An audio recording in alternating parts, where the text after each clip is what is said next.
গর্ভাবস্থায় গর্ভবতী মহিলাদের কিন্তু সব কিছুতে সবসময় সচেতন থাকতে হয়, সেটা হোক চলাফেরা, খাদ্যের অভ্যাস কিংবা জীবনযাত্রা। আর এই সময় পুষ্টিকর খাবার খাওয়াও কিন্তু অত্যন্ত প্রয়োজনীয়, কারণ পুষ্টিকর খাবার বাচ্চার এবং বাচ্চার মায়ের জন্য কিন্তু খুবই নিরাপদ। হ্যালো, আমি অলিভিয়ার সাজেশনে আপনাদের সবাইকে ওয়েলকাম এবং অনেক অনেক ভালোবাসা। তো আজকে আমি আবার নতুন একটা ইনফরমেটিভ ভিডিও নিয়ে আপনাদের সবার সামনে চলে এসেছি। তো আজকে ভিডিওর টপিক হলো যে গর্ভাবস্থায় কারা কারা খেজুর খেতে পারবেন, গর্ভাবস্থায় কারা কারা খেজুর খেতে পারবেন না, আর গর্ভাবস্থায় খেজুর খেলে আপনি কতটা পরিমাণ খাবেন, আর গর্ভাবস্থায় খেজুর খাওয়ার উপকারিতা কী, এই সব কিছু নিয়ে পুরো ডিটেলসে আজকে আলোচনা করব। তার আগে আপনি যদি আমার চ্যানেলে নতুন হন তাহলে অবশ্যই পুরো ভিডিওটা দেখার অনুরোধ রইল। দেখে যদি আপনার ইনফরমেটিভ মনে হয় তাহলে অবশ্যই চ্যানেলটিকে সাবস্ক্রাইব করে দেবেন। তা আসা যাক এবার মূল ভিডিওতে।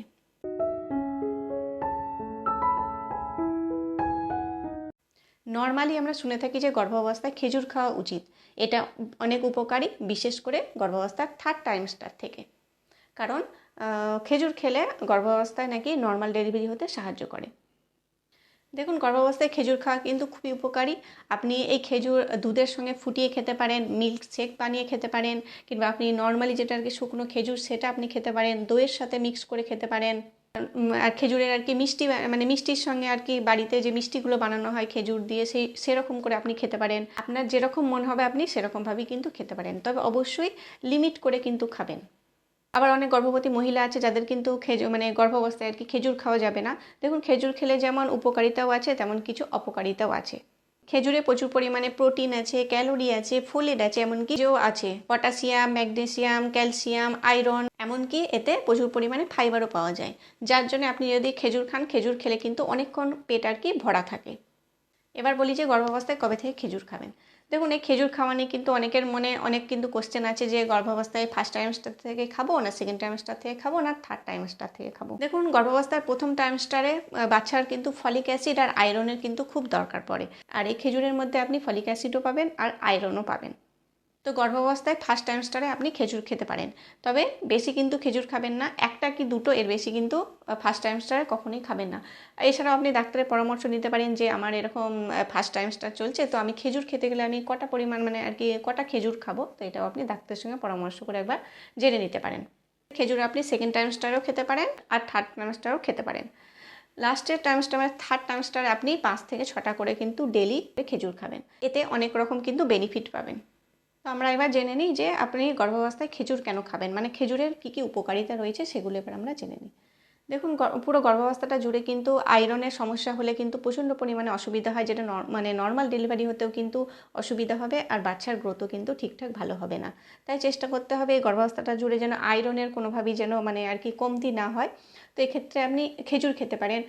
ডাক্তার অবশ্যই কিন্তু আপনাকে আয়রন ট্যাবলেট তো অবশ্যই দেবে, কিন্তু তার সাথেও আপনি এই খেজুর খেতে পারেন, যে এই খেজুর খেলেও কিন্তু শরীরের মধ্যে আয়রনটাও কিন্তু আর কি ভালোভাবে থাকবে। এছাড়াও গর্ভবতী মহিলার শরীরে কিন্তু এই সময় এক ধরনের হরমোন তৈরি হয়, যেটাকে অক্সিটোসিন হরমোন বলা হয়। তো এই হরমোনটাকেও কিন্তু খেজুর খেলে এই হরমোনটাও কিন্তু আর কি বেড়ে যায়, যার ফলে নর্মাল ডেলিভারি হতেও সাহায্য করে। নর্মাল ডেলিভারির প্রসেসটা কিন্তু খুব ভালোভাবে হয়, আর যে লেবার পেনটা হয় সেই লেবার পেনটাও পুরো একদম ঠিক টাইমে হয়। তো খেজুর কিন্তু এই নর্মাল ডেলিভারির জন্য কিন্তু খুবই গুরুত্বপূর্ণ একটা খাবার। এছাড়াও খেজুর খেলে কিন্তু অনেক রকম বেনিফিট আপনি পাবেন। কারো যদি ধরুন গর্ভাবস্থার জুড়ে আর কি কোষ্ঠকাঠিন্য সমস্যা হচ্ছে, তো এতে যদি কেউ খেজুর খায় প্রতিদিন নিয়মিত, তাহলে সেক্ষেত্রে কোষ্ঠকাঠিন্য সমস্যাটাও কিন্তু থাকবে না, কারণ খেজুরে প্রচণ্ড পরিমাণে ফাইবার রয়েছে, যেটা আর কি খেজুর খাওয়ার ফলে আর কি ডেলি আর কি মল ত্যাগ করতে কিন্তু সাহায্য করবে। তো এই গর্ভাবস্থাটা জুড়ে খেজুর কিন্তু অবশ্যই খাবেন।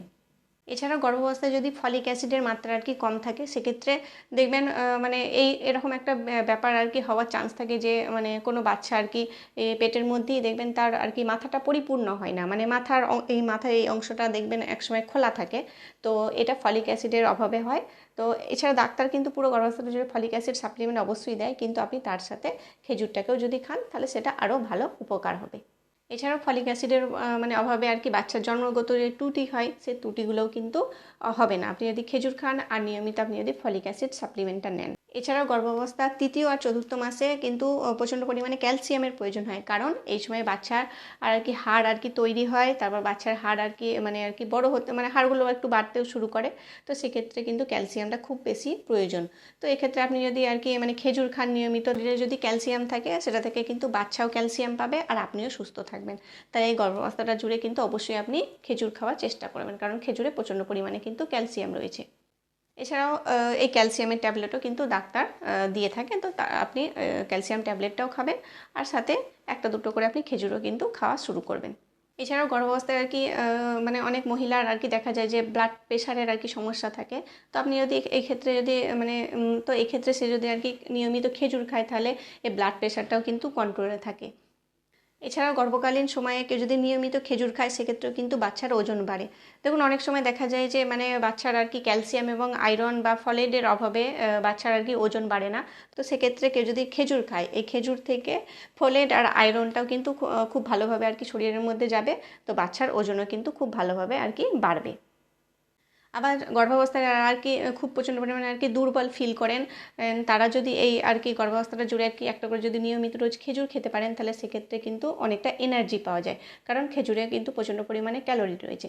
আর এছাড়াও এই সময় রোজার মাস চলছে, তো রোজার মাসেও যারা গর্ভবতী মহিলা যারা রোজা রাখছেন, তারা যদি আপনি ইফতারি করার সময় আপনারা একটা করে কিন্তু একটা কি দুটো করে আপনারা খেজুর খেতে পারেন। এটা সারা দিনের ক্লান্তিটাকেও কিন্তু দূর করবে আর সাথে সাথে এনার্জিটাও কিন্তু দেবে। চেষ্টা করবেন গর্ভাবস্থাটা জুড়ে খেজুরটা খাওয়া।